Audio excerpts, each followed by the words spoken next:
while he was being crucified, Jesus was mocked by the soldiers and everybody who was going past. And Matthew and Mark say that both the people who were crucified with him mocked him as well. That's a bit strange, I think. Now, surely they would be mocking, or not mocking, they would be swearing at the soldiers that had crucified them. Why would they bother about Jesus? Anyway, that's what the story says. Mark says those who were crucified with him also taunted him. Of course, Matthew likes to up the ante a little bit, so he says the bandits who were crucified with him also taunted him. The other thing about that is that while you're being crucified, it's more and more difficult to breathe.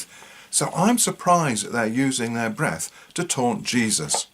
Anyway, Luke gives us another of his little stories that isn't in any of the other Gospels and is slightly different. He says that only one of the other people taunted him.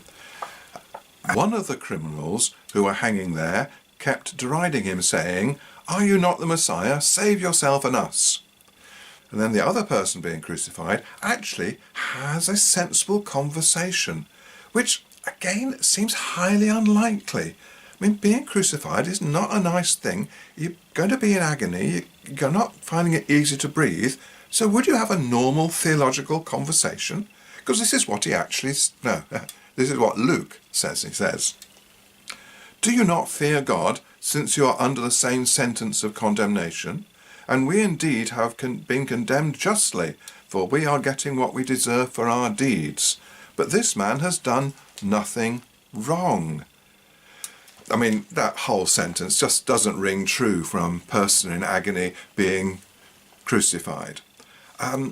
But if you think of it from a theological point of view, you can see what Luke is telling us.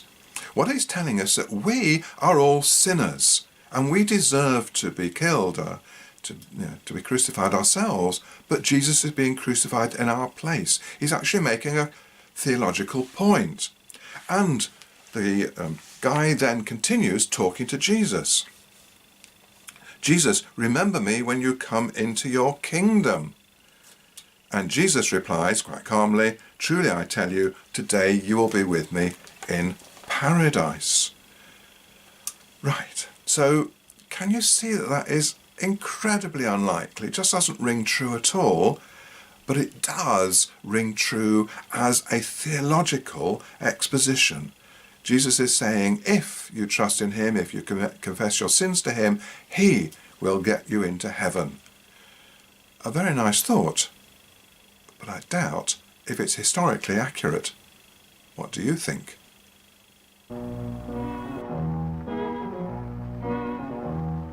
It ain't necessarily so. It ain't necessarily so. The things that you're liable to read in the Bible, it ain't necessarily